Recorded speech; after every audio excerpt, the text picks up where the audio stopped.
I never believed in conspiracy theories. The idea of secret societies and hidden agendas seemed like the stuff of movies, not reality. But everything changed one fateful night when I found myself face to face with the terrifying truth about the Illuminati. It all started when I moved to a new city for a job opportunity. I was excited about the fresh start and eager to make new friends. One evening, I was invited to a party by a colleague, Jane, who seemed genuinely nice.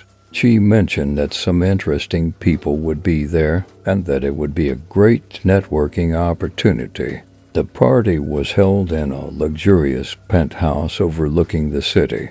The opulence of the place took my breath away. Marble floors, chandeliers, and a breathtaking view. Jane introduced me to a few people, and I quickly noticed that everyone seemed to be well off, dressed in designer clothes and carrying an air of mystery. As the night progressed, I was approached by a man named Alexander. He was charismatic, with piercing blue eyes that seemed to look right through me. We talked for a while, and I found myself strangely drawn to him. There was something about him that made me feel both intrigued and uneasy. Alexander invited me to a special gathering the following weekend. He said it was an exclusive event, something that would open my eyes to new opportunities. Flattered and curious, I agreed to attend. The location of the gathering was kept secret until the last minute. I received a cryptic message with an address and instructions to arrive alone. The address led me to an old mansion on the outskirts of the city. The place was shrouded in darkness, with only a few dim lights illuminating the path to the entrance. I felt a shiver run down my spine as I approached the door. A sense of dread washed over me, but I pushed it aside, telling myself that I was just being paranoid. I knocked on the door, and it creaked open to reveal a man dressed in a black suit and a white mask. Without a word, he gestured for me to follow him. The mansion's interior was even more opulent than the penthouse, but it had an eerie, almost otherworldly feel to it. The walls were lined with portraits of stern-looking men and women, their eyes seeming to follow me as I walked by. We descended a grand staircase into a dimly lit basement, where a group of people, all wearing masks, were gathered around a large, circular table. Alexander was there, standing at the head of the table.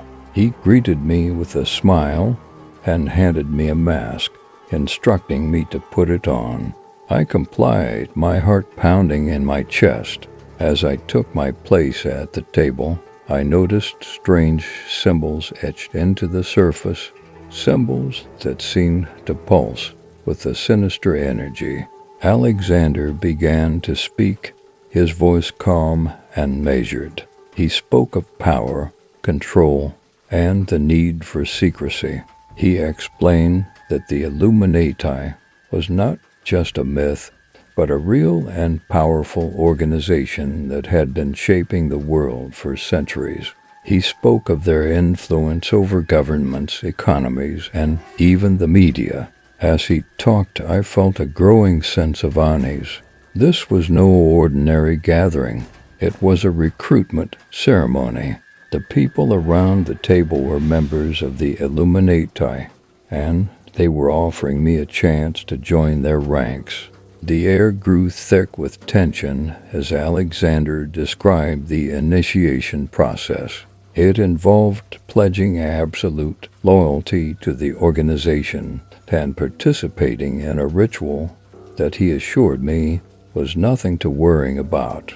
The room grew darker, the shadows deepening as he spoke. My mind raced. This was insane. I wanted to leave, to run far away from this place, but I felt trapped, paralyzed by fear and curiosity. Alexander finished his speech and turned to me, his eyes boring into mine. "Are you ready to join us?" he asked, his voice a mere whisper. I wanted to say no, to refuse and walk away, but something inside me compelled me to stay. I nodded, and the room erupted in applause. Alexander smiled, a cold, calculating smile that sent chills down my spine. The ritual began, the lights dimmed further, and candles were lit around the room. A low chant filled the air, the sound reverberating through my very soul. I was handed a ceremonial dagger and instructed to cut my palm, letting a few drops of blood fall onto the symbols on the table. As my blood mingled with the ancient symbols, a strange energy surged through me. The air crackled with electricity, and the room seemed to spin. The chanting grew louder, more intense, and I felt a dark presence envelop me. Visions flashed before my eyes, images of power, wealth, and control, but also of darkness, corruption, and suffering. I saw faces twisted in agony, heard screams of torment, and felt the weight of countless souls crushed under the organization's influence. The ritual reached its climax, and I felt a searing pain in my chest, as if my very essence was being torn apart. I screamed, the sound mingling with the chants, creating a cacophony of terror. And then it was over. The room fell silent, the energy dissipating as quickly as it had come. I collapsed to the floor, gasping for breath, my mind reeling from the experience. Alexander helped me to my feet, his expression unreadable. "Welcome to the Illuminati," he said, his voice devoid of emotion. I left the mansion that night, my mind a whirlwind of confusion and fear. I had been given a glimpse into a world of unimaginable power and darkness, and I knew that my life would never be the same. The days that followed were a blur. I tried to go about my daily routine, but I couldn't shake the feeling of dread that hung over me. I began to notice strange things happening around me, shadowy figures following me, cryptic messages appearing in my inbox, and a sense of being watched. I realized that I was in too deep, that I had become entangled in a web of secrecy and darkness that I couldn't escape. The Illuminati was real, and I was now a part of it, whether I wanted to be or not. The true terror of my encounter with the Illuminati wasn't just the initiation ritual or the dark visions. It was the realization that this shadowy organization had its tendrils in every aspect of society, pulling the strings from behind the scenes. I became hyper-aware of everything around me, always looking over my shoulder, always questioning the true motives behind every event, every decision. The world had become a darker place, and I was trapped in its web. One night, a few weeks after the initiation, I was walking home from work when I noticed a figure following me. My heart raced as I quickened my pace, but the figure matched my speed. I darted down an alley, hoping to lose them, but they were right behind me. I turned a corner and found myself face to face with Alexander. His eyes were colder than ever, and his smile sent a chill down my spine. "You can't run from us," he said, his voice a menacing whisper. "You belong to the Illuminati now." Desperation and fear surged through me. "What do you want from me?" I demanded. Alexander stepped closer, his expression unreadable. "We need your loyalty, your commitment. You will be given tasks, and you must complete them without question." I felt a sense of hopelessness wash over me. There was no escape. I was bound to the Illuminati, and my life was no longer my own. In the months that followed, I was given assignments that tested my morals and sanity. I had to manipulate people, spread false information, and ensure that the Illuminati's agenda was carried out. Each task weighed heavily on my conscience, but I had no choice. Failure was not an option. The power and influence of the Illuminati became more apparent with each passing day. I saw how they controlled politicians, influenced major events, and manipulated the media. The world was a stage, and the Illuminati were the puppet masters. One particularly chilling night, I was summoned to another gathering at the mansion. This time, the atmosphere was even more ominous. The room was filled with high-ranking members, their faces hidden behind elaborate masks.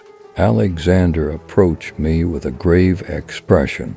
"Tonight you will witness the true power of the Illuminati," he said. A man was brought into the room, blindfolded and bound. He was a whistleblower, someone who had tried to expose the Illuminati's secrets. Alexander explained that this man was a threat to their organization and that he had to be dealt with. The members began a ritual, chanting in a language I didn't understand.